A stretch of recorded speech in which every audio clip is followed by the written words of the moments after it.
자, 오늘 함께 읽은 사무엘하 19장 24절에서 30절, 사실은 그 이전부터 읽어야 되는데 시간 관계상 이 부분만 읽었습니다. 이 내용을 통해서 다윗 왕의 귀환 두 번째 시간 갖도록 하겠습니다. 다윗 왕이 지난주에 귀환하는 도중에 사실은 해서는 안 될 짓을 왕의 신분에서 하고 말았어요. 전쟁에서 승리하고 기쁨에 도취되어야 될 많은 병사들과 백성들에게 사실은 그 기쁨을 선사하고 주도하는 역할을 다윗이 했어야 했다는 거예요. 그런데 자기의 입장과 자기의 신분을 망각하고 그만 아들이 죽었다라는 사사로운 생각 때문에 슬피 울며 탄식하고 있다 보니까 승리로 기뻐해야 될 모든 이스라엘 전체가 어떻게 됐냐? 초상집 분위기로 바뀌어버리고 말았다는 거예요. 참 이게 교회 안에서도 그렇습니다. 이 교회 안에서는 이 목사라든가 지도자들이 자기 개인적인 어떤 감정이 있을 수 있죠. 저도 1년 365일 이 단상에 서서 성령 충만한 채로 말씀 증거하는 것은 아닙니다. 여러분, 목사라고 부부싸움 할까요? 안 할까요? 하지요. 언성이 높아질까요? 안 높아질까요? 감정이 상하기도 합니다. 그런데 공교롭게도 그러한 어떤 상한 감정 속에 아직 해소가 안 됐는데 와서 말씀을 증거해야 될 때가 있다라는 게 그게 문제예요. 마음속으로는 답답하고 괴롭고 참 이거 해야 되나 말아야 되나 마음 같아서는 잠시 쉬고 누가 좀 대신 해줬으면 좋겠는데 상황이 그렇지 못하다 보니까 그래서 가끔 저는 그래요. 성도님들이 오셔서 오늘 제가 무슨 맡은 게 있는데 제가 오늘 마음이 안 좋습니다. 못하겠습니다. 이런 얘기하면 속으로 뭐라고 하냐면 너는 잠깐 그렇지만 평생을 해야 되는 나는 어떻겠냐? 나도 그럴 때가 많은데 그때마다 어떻게 해요? 마음을 누르고 사사로운 감정을 접고 오직 목사로서 말씀을 증거해야 될 자로서 어떻게 하는 거예요? 거기에만 초점을 맞추고 온갖 이 신경을 곤두세워서 거기에 집중하려고 애를 쓴다라는 것입니다. 다윗도 마찬가지라는 거예요. 교회 안에서 자기 감정대로 막 이렇게 해버리고 그러면 안 되고 자기 개인적 감정은 추스르고 오직 하나님의 공의만 선포되어지고 또 교회 안에서 그렇게 교제가 이루어질 수 있도록 성도들도 또 노력해야 한다는 것입니다. 오늘 다윗은 자기 신분을 망각하고 개인적인 감정을 드러내는 바람에 나라 전체가 분위기가 아주 그냥 초상집이 되어버리고 말았다는 것입니다. 그런데 이제 돌아오는 도중에 제가 지난주 마무리할 때 말씀드렸죠. 이 귀환길에 만나는 재밌는 사람들이 몇이 있었다. 그래서 그 사람들에 대해서 오늘 좀 살펴보려고 합니다. 자, 제일 먼저 누가 이 귀환길에 다윗과 만나게 되느냐? 재밌습니다. 자, 우리 16절 한번 읽어보도록 합니다. 시작. 우림에 있는 베냐민 사람 베라의 아들 시므이가 급히 유다 사람과 함께 다윗 왕을 맞으러 내려올 때 귀환길에 제일 처음 만난 사람이 누구라고요? 시므이. 이 시므이 기억나십니까? 다윗이 지금 압살롬의 반역에 급하게 쫓겨갈 때 세상에 자기 있는 자리에서 욕이나 하고 말지 얼마나 할 일이 없는지 쫓아다니면서 욕하고 저주하고 옛날 성경에는 비루한 자요 그리고 바뀐 성경에는 피 흘린 자요 네가 사울을 이렇게 반역을 해가지고 왕권을 찬탈하더니 결국 어떻게 되는 거예요? 너도 똑같이 자식에게 그 꼴을 당하는구나 이러면서 온갖 저주를 퍼붓으면서 따라왔던 사람이 이 시므이였다는 거예요. 근데 재미있게 지금 모든 반란이 진압이 되고 다시 이스라엘의 왕으로서 권위를 회복하고 돌아오는 길목에 제일 처음 만난 사람이 누구라고요? 이 분위기를 한번 생각해 보세요. 시므이의 입장으로 한번 돌아가셔서 여러분들이 한번 생각해 보세요. 무슨 감정일까요? 아마 죽고 싶은 심정일 거예요. 내가 그때 왜 그랬는가? 아니 그냥 적당히 그냥 쉬는 소리 한두 마디 하고 말걸 그걸 도시락 싸들고 쫓아다니면서 그렇게 저주를 퍼붓고 왕 무서운 줄 모르고 그냥 누가 그랬죠? 그 영화 암살인가요? 암살인가 영화에 보면 마지막에 그 임시정부를 배반하고 자기의 동료들을 팔아넘겼던 그 이정재가 분했던 그 사람에게 마지막 그 총격을 가하고 나서 왜 그랬냐라고 물어봤더니 한다는 말이 뭐예요? 독립이 이루어질 걸 알았나? 라고 얘기를 하는 거예요. 그러니까 이 사람은 영원토록 일본의 치하 밑에 이 나라가 존재가 없어질 거라고 생각을 했던 거예요. 그러니까 이 시므이도 뭐예요? 쫓겨나는 왕이 두 번 다시 왕으로서 돌아올 일은 없다라고 생각을 했다라는 거예요. 그러니까 그렇게 쫓아가면서 그렇게 욕하고 저주하는 게 오히려 새로운 왕에게 충성하는 것이냐, 착각하고 그런 일을 했다라는 것입니다. 그런데 다시금 회복되어서 돌아올 때 그 마음이 어떻겠냐. 그리고 이 사람이 이 다윗이 쫓겨날 때 어느 정도로 욕을 심하게 했는가, 우리 그때의 현장으로 다시 한번 돌아가 보도록 하겠습니다. 우리 교독합시다. 한 절씩. 사무엘하 16장 5절부터입니다. 다윗 왕이 바울임의 이름에 거기서 사울의 친족 한 사람이 나오니 게라의 아들이요 이름은 시므이라. 그가 나오면서 계속하여 저주하고 6절. 또 다윗과 다윗 왕의 모든 신하들을 향하여 돌을 던지니 그때 모든 백성과 용사들은 다 왕의 좌우에 있었더라. 시므이가 저주하는 가운데 이와 같이 말하니라. 피를 흘린 자여, 사악한 자여, 가거라 가거라. 사울의 족속의 모든 피를 여호와께서 내게로 돌리셨도다. 그를 위해서 내가 왕이 되었으나 여호와께서 나를 내 아들 압살롬의 손에 넘기셨도다. 보라, 너는 피를 흘린 자이므로 나를 자초하느니라 하는지라. 예, 시므이는 뭔가를 착각하고 있었냐면 다윗이 왕위에 오른 것은 본인의 욕심과 욕망 때문에 오른 게 아니라는 거예요. 그리고 본인의 손으로 피를 흘려서 쟁취한 나라가 아니라는 것입니다. 이 모든 나라는 누가 주신 나라예요? 하나님이 주신 나라예요. 이 나라를 통해 어떻게 하시려고? 훗날 메시아가 탄생되고 이 왕국을 통해 메시아가 오게 하고, 그리고 이 이스라엘이라는 나라를 통해 전 세계의 모든 인류를 구원하시고자 하는 계획이 있기 때문에 그를 왕으로 세우셨다라는 거예요. 근데 시므이는 이 모든 것들을 하나님의 계획과 연관짓지 못하고 그저 인간적인 정치와 계략에 의해서 이 나라를 찬탈한 것이다 라고 착각하고 있었다는 것입니다.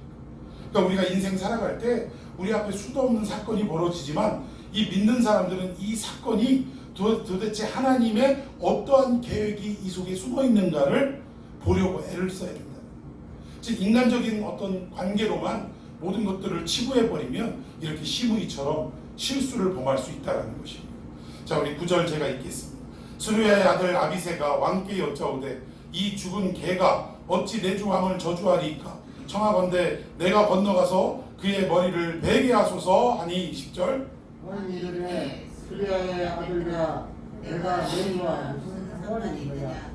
그가 저주하는 것은 여호와께서 그에게 다윗을 저주하라 하시니 내가 어찌 그리하였느냐 할 자가 누가 있느냐.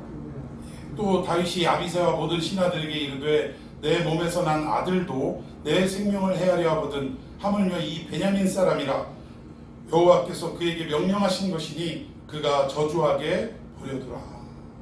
다윗은 오히려 욕을 얻어먹고 있는데, 저주를 당하고 있는데도 이 부하들이 저거 당장에 해치우겠습니다 라는 말에 어떻게 반응하고 있냐? 이것을 영적으로 이 사건을 봤다는 거예요. 아들도 나를 헤아려 하는데 저 베냐민 사람이야 오죽하겠냐. 이 말은 무슨 말이냐면, 여러분 베냐민 사람이라는 말에 우리가 초점을 둬야 돼요. 여러분 사울 왕이 어디 사람입니까? 베냐민 사람.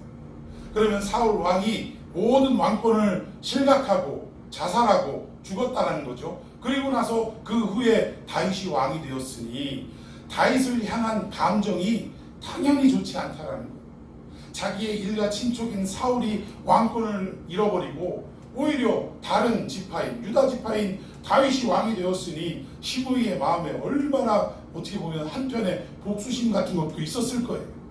그런데 이러한 상황으로만 그냥 치부하지 아니하고 오히려 다윗은 뭐라고 했냐면 여호와께서 그에게 어떻게 하신 것이라? 명령하신 것이다. 그러니까 우리에게 벌어지는 모든 일은 우연히 벌어지거나 그리고 인간적인 어떤 생각 속에서만 이렇게 우리가 생각할 사건이 아니라 이 얘기예요. 이 모든 일은 다 누가 명령하신 것이라? 하나님께서, 여호와께서 명령하신 것이라. 내게 좋은 일이 찾아와도 하나님이 주변의 상황을 통해 명령하신 것이고 계획하신 것이고, 나에게 안 좋은 일이 찾아와도 하나님께서 나에게 무언가를 깨닫게 하시고 오히려 나를 더욱더 성장시키시고 선한 길로 인도하시기 위해 여호와께서 명령하시고 계획하신 일이다 라고 우리가 바라보는 시선이 중요하다라는 것입니다. 그러니까 이 시선을 잊지 않고 여러분들 인간적인 감정으로 모든 것들을 처리해버리고 복수를 내 힘으로 하고 이러는 일들이 없는 귀한 성도들이 되시기를 예수님의 이름으로 축원해 드리겠습니다. 자, 여기에 보면 아비새라는 사람이 또 조연으로 나오는데 이 아비새가 당장에 내가 칼을 빼가지고 저 죽은 개가 떠드는 걸 보고 있습니까? 내가 가서 죽이겠습니다 라고 말하는데 이 아비새가 요압의 군대장관 요압의 동생입니다. 그런데 이 두 사람은 성격이 신약에 누구하고 비슷하냐면 예수님을 따라다니던 제자 중에 아주 핵심 멤버들 있어요. 뭐라고 해야 돼? 예핵관이라고 해야 되나요? 예수님의 핵심 관계자라고 해야 되나? 세 제자가 있었죠. 베드로, 요한, 또 야고보. 예, 요한과 야고보는 형제입니다. 형제. 그리고 베드로와 요한, 야고보는 또 친척이에요. 예, 이게 아마 이종 사촌으로 제가 알고 있는데 친척입니다. 근데 아무튼 요한과 야고보가 예수님이 뭐라고 별명을 지어주셨냐면 우레의 아들, 천둥의 아들 뭐 이런 식으로 지어주셨어요. 이유가 뭘까요? 힘이 세서 승질머리가 얼마나 불같은지 그냥 조그만한 일에도 반응을 팍팍 내뱉고 이래가지고 뭐예요? 별명이 우레의 아들. 여러분 예고치 않게 번개가 팍 치잖아요. 그냥 예고하고 번개 칩니까? 그냥 날씨가 좀 우중충하고 비 오고 하면 그냥 그런가 보다 하는데 갑자기 번개가 확 쳐버리잖아요.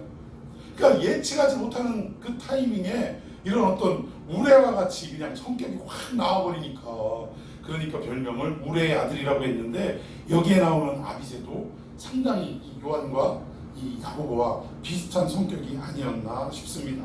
자, 그런데 이 돌아오는 길에 이 심의를 만났는데 세상에 이 심의가 완전히 얼굴에 철판을 깔고 태도를 돌변해갖고 왕을 맞이하며 아부를 합니다. 우리 그 내용 한번 보십시다. 다시 본문으로 돌아가서 19절부터 왕께 아뢰되 내 주여 원하건대 내게 죄를 돌리지 마옵소서. 그러니까 내가 그때 했던 일을 처벌하지 말아달라. 나쁜 감정 갖지 말아라 이 얘기예요. 내 주 왕께서 예루살렘에서 나오시던 날에 종의 패역한 일을 기억하지 마시오며 왕의 마음에 두지 마옵소서. 참 이런 인간들 있습니까 없습니까? 자기 감정대로 상대방을 오해하고 자기 하고 싶은 말을 다 쏟아붓고 퍼붓고 감정을 다 이렇게 마치 상대방의 감정 쓰레기통인 것 마냥 자기 감정을 다 때려 부어놓고 그리고 나서 뭐라 그래요? 나는 뭐가 없대? 뒤끝이 없대. 아유, 너는 뒤끝 없지. 당한 사람은 어때요? 평생 가슴앓이를 하는 거예요. 그러니까 우리가 이런 식으로 살면 안 된다는 것입니다. 여기에서 한다는 소리가 그때 내가 욕하고 막 이랬는데 그래서 나는 뒤끝이 없으니까 없었던 걸로 합시다. 마음에 두지 마시오. 이런 식으로 지금 말을 하고 있다는 것입니다. 그리고 세상에 얼굴을 싹 바꿔가지고 그렇게 욕하고 저주하고 돌 던질 때가 언젠데 얼마나 됐다고 돌아오는 왕 앞에 아주 그냥 살살살살 아부를 떨면서 이러한 자세로 돌변하더라 이 얘기예요. 참 여러분 요즘 이런 사람들을 볼 수 있습니까 없습니까? 특별히 이 선거철 대선이나 총선에 보면 너무 웃지 못할 코미디. 요즘은 코미디가 프로그램이 사라져가지고 제가 예전에 제일 좋아했던 프로그램이 개그 콘서트였는데 그게 없어져 버렸어요. 그래서 어떤 정치인하고 이렇게 또 예능에서 얘기한 걸 들어보니까 아마 코미디가 다시 부활하지는 않을 것 같다 그래요. 그래서 무슨 소린가 했더니 정치판이 너무 웃긴 코미디라 더 코미디 프로가 생겨봐야 사람들이 오히려 정치판을 보고 웃음을 웃지 코미디를 보고 웃을 것 같지는 않다. 이런 얘기. 물론 농담이지만 뼈가 있는 얘기더라고요. 언중유골이라고 뼈가 있는 얘기더라 이 얘기입니다. 근데 참 이런 것처럼 이렇게 웃기는 현상이 지금 선거판에 나타나요. 어제는 쟤는 어떤 인간이며 어떤 인간이고 두 번 다시 안 볼 것처럼 서로 욕을 하고 막 비방을 하고 극색선전을 하다가 아니 형 오늘은 어떻게 돼요? 갑자기 손을 잡고 같이 막 손을 들면서 파이팅을 하자느니 무슨 단일화 어쩌고 뭐 한 몸을 이루자느니 막 이러면서 이게 정말 웃겨요 안 웃겨요 여러분이 볼 때도 야 저 사람이 진짜 도대체 국민들을 뭘로 몰고 좀 저렇게 연기를 하는 것도 아니고 이런 일들이 너무나 많다는 거예요. 여러분 이런 사람 조심해야 됩니까? 조심하지 않아야 됩니까? 이 심의 같은 인간들은 철저하게 조심해야 돼요. 그렇다고 아예 막 배제하고 왕따시키고 그러라는 얘기가 아니라 우리가 어느 정도는 포용하고 받아들이되 이 사람에 대해서는 마음속에 항상 어떻게 해요? 경계하고 주의해야 될 필요가 있다. 왜? 상황이 바뀌면 또 어떻게 되니까? 또 욕하고 저주할 게 뻔하니까. 그러니까 어떻게 보면 내 속에 있는 걸 다 이런 사람들에게는 보일 필요가 없다라는 것입니다. 자, 우리 20절 한번 읽어봅시다. 시작. 내가 안배한 줄 알게 오늘 요셉의 온 족속 중 내가 먼저 내와서 내 주 왕을 명령하리라. 예, 이제 이런 대화가 이루어지는데 아비새가 또 등장을 합니다. 스루야의 아들 아비새가 대답하여 이르되 시므이가 여호와의 기름 부으신 자를 저주하였으니, 여기서의 기름 부으신 자는 왕을 얘기하는 거예요. 다윗을 얘기합니다. 그로 말미암아 죽어야 마땅하지 아니하니까 하니라. 그러니까 죽여야 된다 이 얘기예요. 자, 22절 다윗의 반응을 봅시다. 시작. 다윗이 이르되 스루야의 아들들아 내가 너희와 무슨 상관이 있기에 너희가 오늘 나의 원수가 되냐? 오늘 어찌하여 이스라엘 가운데에서 사람을 죽이겠느냐?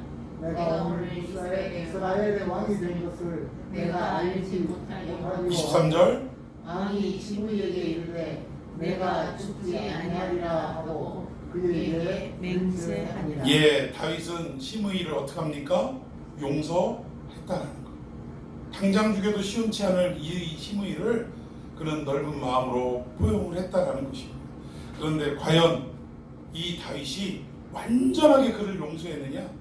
그렇지 않아요. 좀 전에 제가 말씀드린 것처럼 우리가 받아들여 주되, 그러나 이 사람이 어떤 사람인지는 결코 잊지 않고 마음 한켠에 경계를 하고 있어야 됩니다. 자, 그 내용이 어디 나오냐면 열왕기상에 나옵니다. 열왕기상 2장 8절과 9절입니다. 제가 8절 읽습니다. 바울인 베냐민 사람 게라의 아들 시므이가 너와 함께 있나니 그는 내가 마하나임으로 갈 때에 악독한 말로 나를 저주하였느니라. 그러나 그가 요단에 내려와서 나를 영접함으로 내가 여호와를 두고 맹세하여 이르기를 내가 칼로 너를 죽이지 아니하리라 하였노라. 9절. 그러나 그를 무죄한 자로 여기지 말지어다. 너는 죄 있는 사람이므로 그에게 행할 일을 알지니 그의 백발이 피 가운데 수월에 내려가게 하라. 자, 지금 왕이 다윗이 아들 솔로몬에게 인생을 살아가는 지혜, 또 믿음을 붙잡고 살아가야 되는 지혜에 대해서 지금 이야기하는 가운데 지금 아들 솔로몬에게 시므이 이야기를 꺼내는 거예요. 근데 이때 이 시므이의 사건을 이렇게 거론을 하면서 그를 무죄한 자로 여기지 말지니라.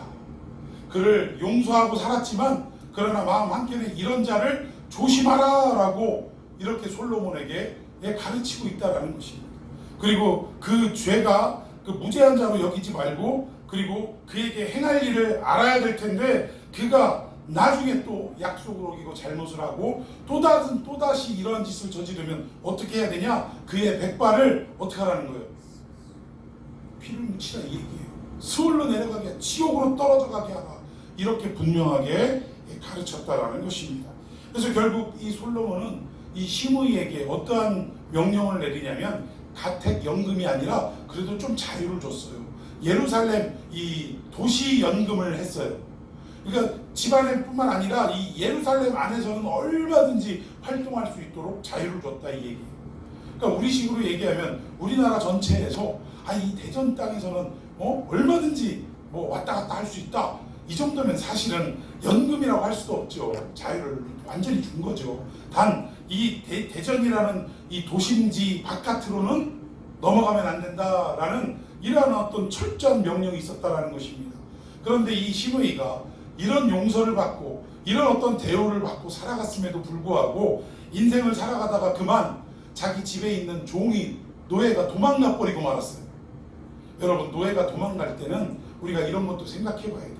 주인인 시므이가 얼마나 혹독하게 했기에 제때 삼시세끼 밥 주고 그리고 적당히 일을 시켰으면 오히려 주인에게 충성할 텐데 노예가 도망갈 정도면 이게 주인으로서 아주 참혹하게 일을 시켰거나 감당할 수 없는 그런 주인이었다는 것을 말하는 것입니다. 그런데 이 도망을 갔는데 그럼 도망갔으면 자기도 용서받았으니 어떻게 해야 돼요? 에이 그래 도망간 거 어떡하겠나? 그리고 나는 예루살렘 바깥으로 넘어갈 수 없으니 그냥 포기하든지 아니면 그래도 정 아까우면 자기가 아닌 누군가에게 시켜서 그를 데려오게 하든지. 그런데 본인이 직접 그 종을 블레셋으로 도망을 쳤는데 블레셋까지 쫓아갑니다. 여러분 이것을 봐도 시므이의 성격을 알 수 있어요. 우리가 조금의 여유가 있다면 굳이 그를 잡아와야 하면 사람을 시켜서 잡아올 수 있어요. 그거는 뭐냐? 내가 앉아서 기다릴 여유가 있다는 얘기 없다는 얘기예요. 있다는 얘기예요. 어느 정도의 마음의 여유가 있다는 얘기인데 이 시므이도 불같은 사람이라 그냥 당장의 모든 것들을 내가 처리해야 속이 시원한 사람. 복수도 내가 당장에 해야 되고 원수 갚음도 내가 당장에 해야 되고 이 도망간 종 내가 이거 가만 못 놔둬. 그리고 나서 그냥 말을 타고 쫓아갔다 이 얘기입니다. 근데 결국 이 사실이 이 내용이 솔로몬에게 보고가 됐겠습니까? 안 됐겠습니까? 당연히 보고가 되죠. 그래서 결국 법을 어긴 대가로 이 다윗과의 솔로몬의 어떤 그 얘기가 있었잖아요. 서로 간의 이야기가. 결국 그것 때문에 이 시므이는 처형을 당하고 말았다. 여러분 이 내용이 왜 나왔을까 저는 생각을 하는데 우리가 이 지상교회를 뭐라고 얘기하냐면 전투하는 교회라고 이야기합니다. 전투한다는 것은 이게 아직 온전치가 않다 이 얘기예요. 온전치 않으니까 싸움이 일어나고 어둠과의 분쟁이 일어나고 이러면서 점점 어떻게 되는 거예요? 고쳐가는 거예요. 그러나 주님 다시 오셔서 저 하늘 천상교회에 이르기까지 이 땅의 모든 교회는 문제없는 교회가 없다. 어떤 사람들 그렇더라고요. 이 교회에 가가지고 어떤 예를 들어서 사람과의 관계 때문에 문제가 됐어요. 근데 이분들이 그 부분들에 대해서 나름대로 해결이 안 되고 또 그대로 다른 교회에 갔는데 다른 교회에 가서 또 사람 부딪혀 보니까 문제가 있어요 없어요? 또 문제가 있어요. 그러면 또 다른 데로 가고 그럼 거기서도 또 문제가 생기고 돌고 돌다 보니까 하도 교회를 많이 옮겨갔고 결국은 어디로 가요? 옛날에 다녔던 교회 옛날 교회 자기가 다녔던 교회인지도 모르고 그 교회에 또 가더라 이 얘기예요. 이게 무슨 말이냐면 우리가 이러한 일들을 겪을 때 이 교회는 불완전한 교회고 심지어 목사마저도 사실은 온전합니까? 불완전합니까? 불완전한 거예요. 목사도 불완전한 거예요. 목사는 성직이라고 막 이렇게 얘기하면서 거룩한 척하고 괜히 저기 산에 앉아가지고 운동도 안 하면서 말이지 산은 산이고 물은 물이네 어쩌고 하고 소유가 어쩌네 있어야 되네 없어야 그거 다 웃기는 소리예요. 인간 이 땅에 살아가는 모든 인간은 조금의 차이는 있을지 모르지만 하나님이 저 위에서 내려다 보실 때는 무슨 기적이? 도토리 기적이에요. 너도 죄인. 제가 고전 단테의 신곡을 좀 이렇게 보고 싶어서 그래서 좀 그 부분을 좀 봤는데 이 지옥을 9단계로 나눠가지고 설명을 합니다. 근데 이 단테도 역시 신학자가 아니기 때문에 물론 우리 기독교의 고전이긴 하지만 지옥이 꼭 그렇지는 않아요. 지옥이 구분돼가지고 1단계 지옥이 있고 9단계 최고가 아주 그냥 악독한 지옥이 있고 그런 게 아닙니다. 여러분 지옥에 가면 1단계에서 9단계로 나눠지지 않고 다 어떻게 돼요? 똑같이 고통당하는 게 지옥이에요. 근데 거기에 보면 그냥 이 땅에서 그냥 믿지 않고 그냥 남들 돌보지 않고 베풀지 않고 이런 사람들은 1단계를 가고 그리고 신성 모독을 한 사람들은 마지막 단계 여기를 가고 이러는데 여러분 이 땅에서 예수를 믿지 않는 모든 자들은 다 뭐예요? 죄라 얘기해요. 그들이 나를 믿지 아니하니 죄다라고 얘기하는 거예요. 그러면 결국 무슨 죄냐? 이게 바로 신성 모독죄요. 그리고 다른 것들을 의지했던 우상 숭배의 죄라 이거예요. 그러니까 이 땅에 예수 안 믿은 자들은 구분이 없어요. 구분이 다 어떻게 되는 거예요? 똑같은 그 불지옥의 표현은 재밌더라고요. 이렇게 그 죄인이 오면 그 지키고 있던 그것도 또 로마 그리스 신화에 나오는 괴물들이 또 지키고 있어요. 또 하여튼 근데 이게 르네상스 시대에 만들어진 거라 그러는데 칼로 머리부터 발끝까지 확 쪼개면 양쪽으로 나뉘어지잖아요. 그럼 나뉘어진 채로 그 불이 뜨겁게 막 타오르는 그곳을 지옥 한 바퀴를 마라톤 하듯이 또 뛰어. 그러면 뛰어오는 도중에 이 쪼개졌던 게 어떻게 돼요? 다시 싹 붙어. 그러면 다시 원래 그 자리에 돌아오는 순간 또 칼로 또 딱 쪼개고 이 고통을 끝없이 반복하는 게 그 지옥이라고 설명을 하더라고요. 지옥이 꼭 그런 것만은 아니지만 의미적으로는 그게 일리가 있는 거예요. 왜? 끝도 없는 고통이 있는 곳이 지옥이니까. 그러니까 아무튼 뭐 그렇다라는 것입니다. 이 땅의 모든 교회는 불완전한 교회예요. 그래서 이 땅의 교회 문제가 다 있기 마련이라는 것입니다. 근데 중요한 것은 교회 안에 심의 같은 사람이 또 존재한다는 거예요. 근데 이럴 때 교회는 어떻게 해야 되느냐? 어떻게 해요? 단칼에 쳐 죽여야 될까요? 그렇지 않다라는 거예요. 우리가 다윗처럼 포용하고 또 그가 이렇게 와가지고 용서를 빌고 없었던 걸로 해주세요. 마음에 담아두지 마세요. 이게 일종의 회개 아닙니까? 진정한 회개든 어쨌든 우리는 판단을 못하니까 하여튼 뭐 사과해도 사과하면 뭐라고 하고 사과 안 하면 안 한다고 뭐라고 하고 이런 거하고 똑같은 거예요. 우리가 세상 사람처럼 하지 아니하고 그래도 그가 형식적으로라도 용서를 구하고 내가 했던 것들이 잘못했습니다라고 시인을 한다면 우리 교회는 어떻게 해야 돼요? 그에 상응한 어느 정도의 일정 부분 이 징계는 내릴 수 있겠습니다만 그를 내치지 않고 포용하는 게 교회의 모습이어야 된다는 거예요. 그러나 결국 이런 사람들은 변하지 않고 또 바뀌지 않으면 결국 어떻게 돼요? 오늘 이 심의처럼 스스로 자신의 종말을 맞이하게 될 수밖에 없다는 것입니다. 그러나 이 교회는 이런 자들을 어떻게 된다? 용서하고 포용해야 한다. 자, 이 내용을 지금 본문이 말씀하고 있는 것이 아닌가 이런 생각을 해봤습니다. 자, 그리고 이제 두 번째 다윗의 귀환길에 만난 사람이 있습니다. 자, 24절 시작. 사울의 손자 무비보셋이 내려와 왕을 맞으니 그는 왕이 떠난 날부터 평안히 돌아오는 날까지 그의 발을 내지 아니하며 그의 수염을 깎지 꺾지 아니하며 옷을 빨지 아니하였다. 예, 이 무비보셋, 이 요나단의 아들 무비보셋이 두 번째로 만나는 대상입니다. 근데 우리가 그 시바 이야기를 할 때 제가 이 부분을 말씀을 드린 적이 있는데 결국 이 시바의 거짓말에 다윗이 넘어갔고 그리고 그냥 중대한 내용들을 그냥 결정해 버렸어요. 감정대로 시바가 저 무비보셋이 가졌던 모든 것들을 시바 네가 가져라 하고 재산을 다 이양해 버리고 말았다라는 것입니다. 근데 사실은 이거에 결국은 돌이킬 수 없는 실수였다라는 거예요. 근데 돌아와 봤더니 이 무비보셋이 왕을 맞이하는데 행색을 보니까 발에 맵시도 안 내고 수염도 안 깎고 옷도 빨지 아니한 이것은 순간적으로 어떻게 꾸미려고 해야 할 수 없는 이러한 상황인 것으로 미루어 볼 때 진심으로 왕의 아픔과 같이 그 고통을 분담하고 그리고 왕과 함께하지 못한 그 시간 동안 정말 괴로운 시간을 보냈다는 거예요. 그리고 왕이 다시금 회복되기를 원하는 이러한 마음으로 살아왔다는 것을 그 누구도 아닌 다윗이 딱 그 현장에서 모습을 볼 때 알 수 있어요, 없어요? 알 수 있었다는 거예요. 자, 그런데 이 다윗이 그 내용을 보고 또 이 무비보셋의 또 보고를 받습니다. 너 왜 나를 안 따라왔니? 그랬더니 무비보셋이 결국 뭐예요? 나는 다리를 절러서 안장을 지우고 말을 타고 가야 되는데 내 종 시바가 나를 거짓말을 해가지고 여길 못 따라가게 했다. 그러면 왕은 사실 누구의 거짓말에 놀아나게 되냐? 시바의 거짓말에 놀아나게 되는 거예요. 그런데 이 사실을 알고도 왕은 이상한 반응을 보이고 있다는 것입니다. 자, 우리 시간이 많이 갔으니 이 시바가 거짓말했던 이러한 내용들은 넘어가도록 하겠습니다. 자, 우리 24절 시작.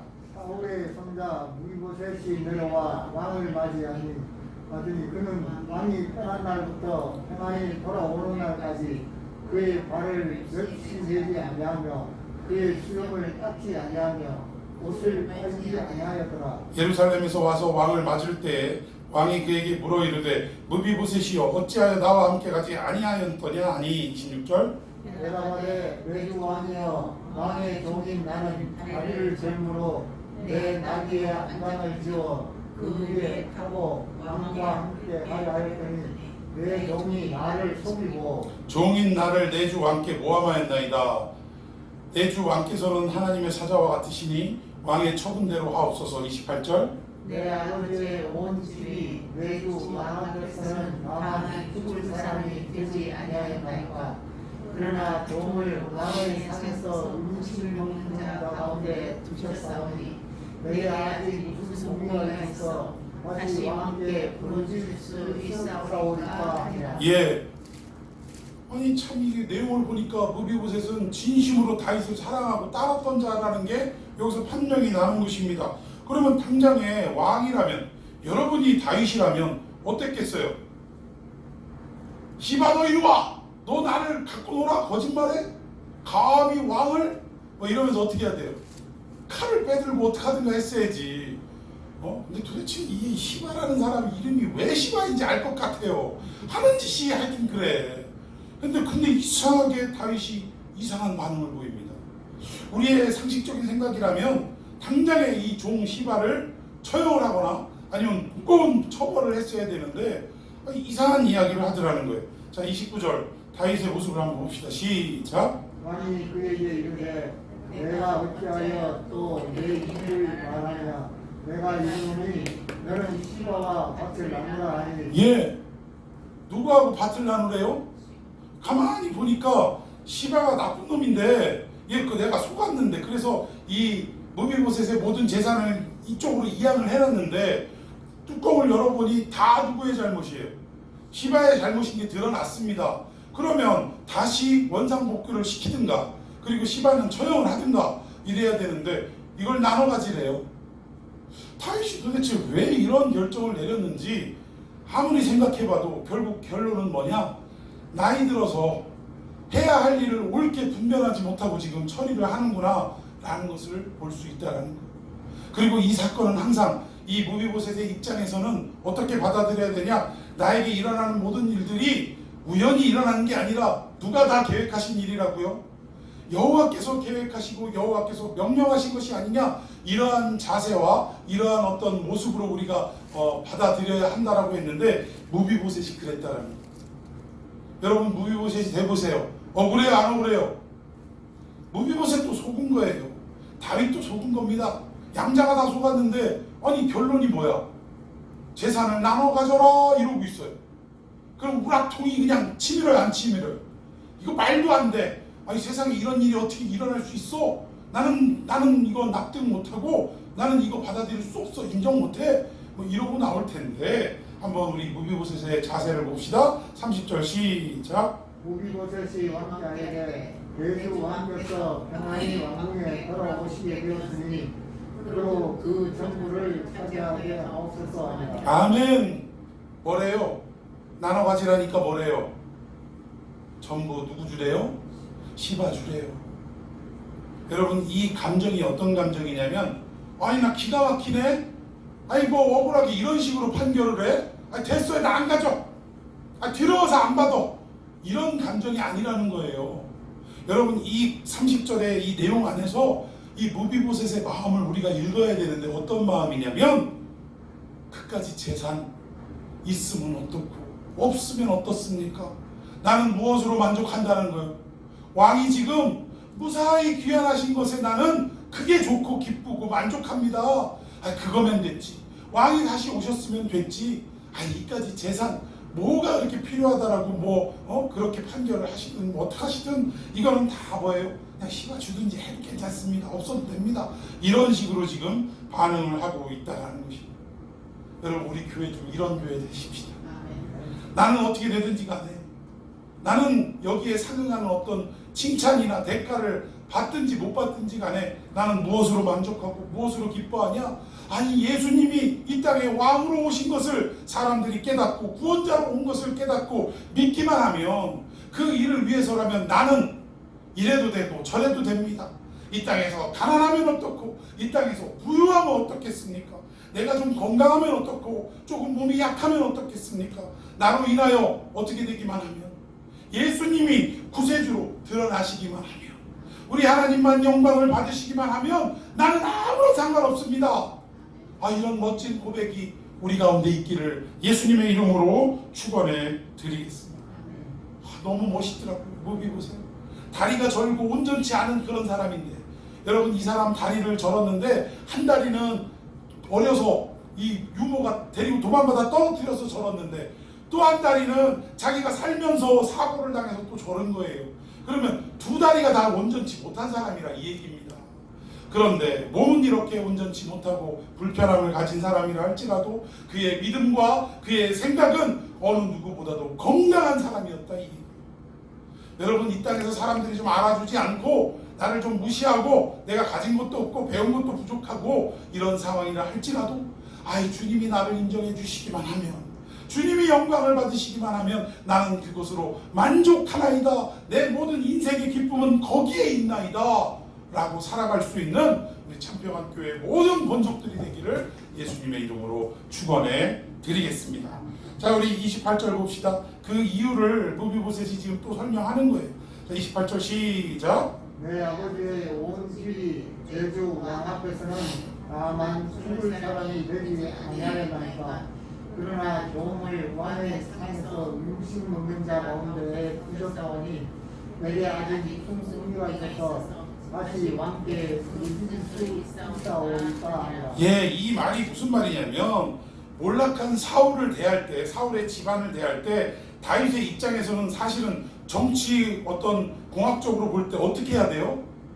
다 죽여야 돼요. 씨를 말려야 됩니다. 왜? 반란에 어떤 여지를 두면 안 되니까. 그런데 그런 대상인 이 무비보셋을 다윗이 어떻게 했다라는 거예요? 이미 죽어야 될 자가 됐는데 오히려 왕의 상에서 음식을 먹도록 은혜를 베풀어 주시고 대우를 해주셨다, 이 얘기예요. 이 그림이 마치 무엇입니까? 우리가 영원히 죽을 수밖에 없는 존재로 이 땅을 살아갔는데 예수님이 이 땅에 오셔서 십자가에 달려 죽으심으로 말미암아 우리가 어떻게 된 거예요? 구원을 얻게 됐지 않습니까? 그 그림하고 똑같지 않아요? 우리가 이 땅에 살면서 예수로 인하여 구원을 얻었는데 그러면 덤으로 살아가는 인생이고 상으로 살아가는 인생이 된 것인데, 그럼 그 나머지 인생이 내가 부자로 살든 가난하게 살든 건강하게 살든 몸이 좀 약하게 살든 상관이 있어요, 없어요? 살려주신 것만 해도 어딘데 뭘 따져? 이걸 뭐라고 그래요? 물에 빠진 사람 건져놨더니 뭐 내놓으래? 보따리 내놓으라는 이게 속담이 아니라 우리들의 모습이라 이 얘기예요. 예수님한테 보따리 내놓으래. 맨날 기도한다고 여기 와가지고 돈 줘요, 돈 줘. 우리를 이렇게 가난하게 만들려고 예수 믿게 했어? 이런 식으로 기도를 하는 사람들이 있어요. 여러분, 우리는 예수로 인해서 구원을 받고 내세를 선물로 받고 영원토록 천국에서 왕노로 탈 수 있는 하나님의 자녀가 되었다라는 이 사실만으로도 우리는 어떻게 해야 돼요? 감지덕지. 오늘 그 얘기에 그런 입장이 됐는데 내게 아직 무슨 공의가 있어서 내가 뭐 달라 내가 뭐 재산을 회복하게 해달라 무슨 너무 공의가 있어서 그거를 다시 요구할 수 있겠습니까? 이 땅에서 가난하게 살든 병들어 살든 어떤 상황에 처해 있더라도 나를 구원해 주셨으니 내가 어떠한 모습으로 살아가든 하나님 앞에 뭘 요구할 수 있겠습니까?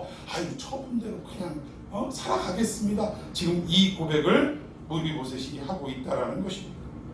여러분, 진짜 구원을 만난 사람은, 진짜 예수를 십자가에서 정면으로 만난 사람은 이 세상에 억울할 것도 없어요.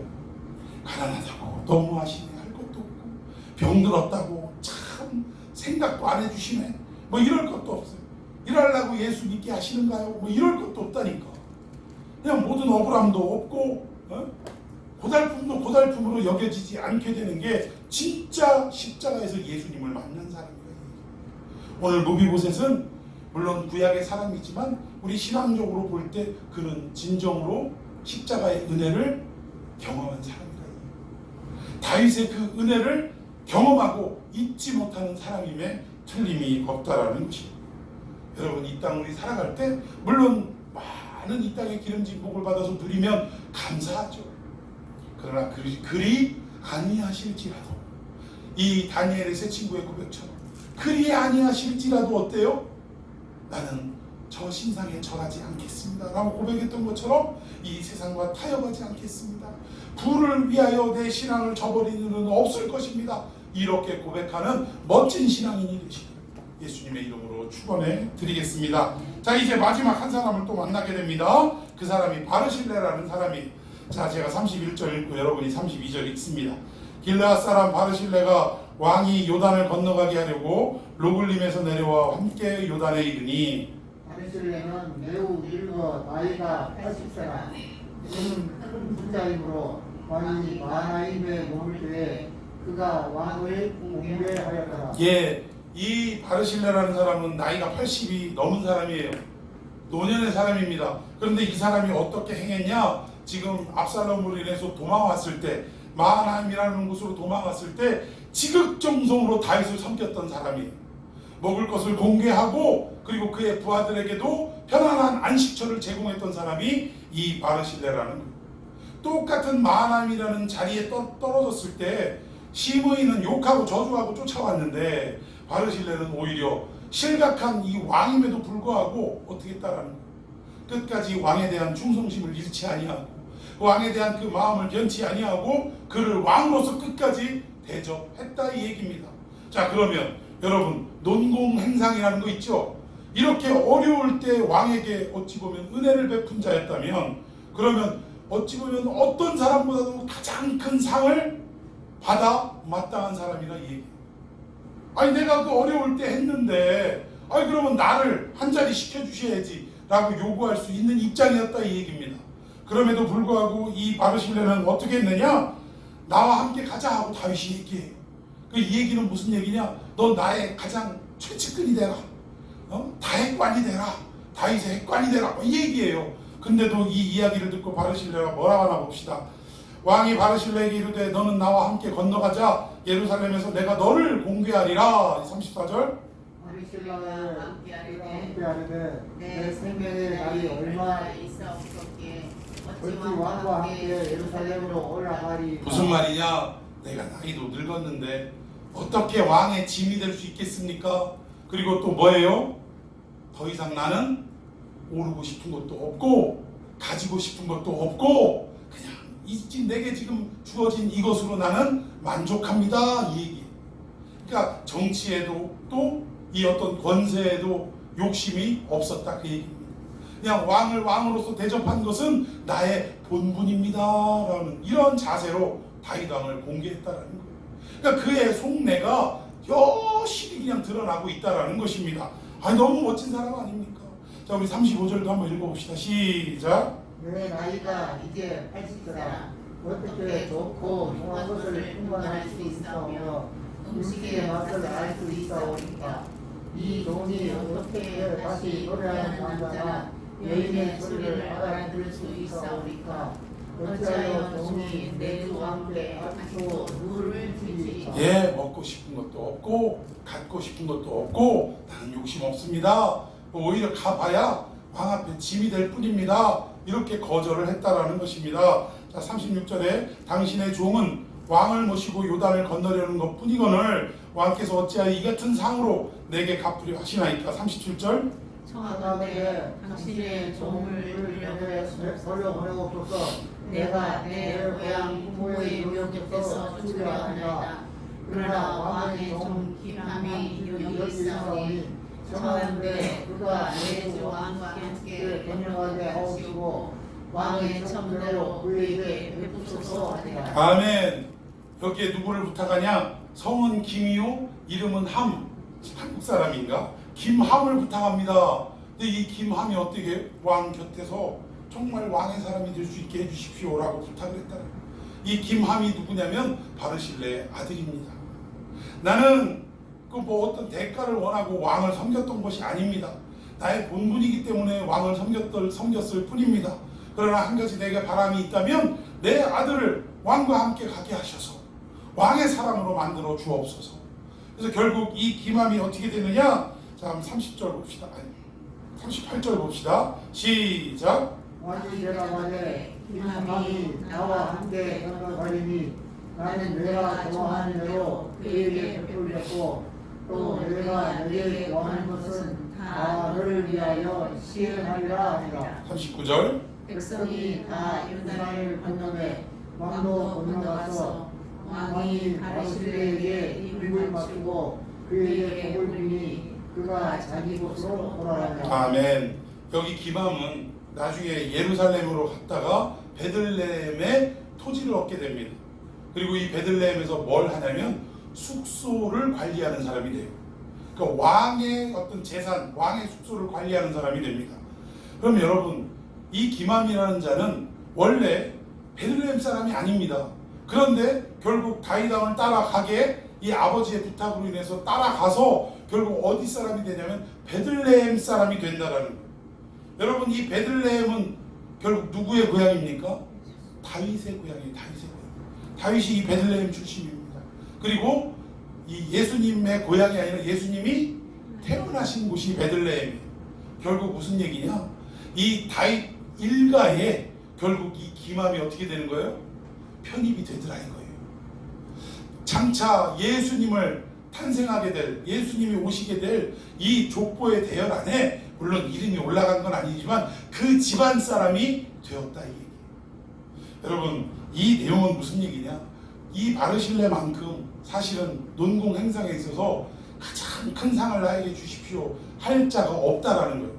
그럼에도 불구하고 이 바르실레는 자기에게 모든 영광과 칭찬의 상이 돌아오기를 원하는 것이 아니라 오히려 뭐예요? 자기 자녀에게 하나님의 사람이 되기를, 예수님의 사람이 되기를, 다윗의 사람이 되기를 천거했다라는 것입니다. 여러분, 이게 우리의 모습이 되어야 한다라는 거예요. 여러분, 이 땅에서 우리가 교회 안에서 하나님의 사람으로 열심히 충성하고 봉사하고 하늘나라에 가면 뭐 거기에 대한 상급이 있다라고 얘기하지만, 여러분 늘 얘기하지만 우리가 잘하고 우리가 노력해서 얻은 면류관이 결코 아니라 이 얘기예요. 오히려 우리에게 헌신할 수 있도록 역사해 주신 분이 누구냐? 예수 그리스도 어린 양이시라는 거예요. 우리가 오히려 이 교회 안에 붙어 있어서 충성할 수 있도록 끝까지 우리의 삶을 주도하신 분. 그래서 이 면류관을 우리가 상급으로 쓰고 있었지만 결국 어린 양이 보좌에 앉으시는 그 순간 면류관 벗어서, 우리가 오늘 찬송도 했잖아요. 면류관 벗어서 주 앞에 드리고 주님께 다 모든 영광을 돌리는 거예요. 내가 잘나서 이 일을 했는 줄 알았더니 알고 보니 어린 양이 다 하셨군요. 주님이 다 하신 것이군요 라고 영광을 돌려드린 것처럼 오늘 바르실레도 다윗에게 수많은 공개를 했지만 이 공개에 대한 대가나 상급을 원하지 않았다라는 거예요. 왜? 당신은 나의 왕이시기에 내가 마땅히 해야 될 그 일을 한 것뿐입니다. 그리고 나서 더 마음에 정말 열심을 가지고 했던 일은 뭐냐? 내 자녀를 하나님의 사람이 되게 하여 주옵소서.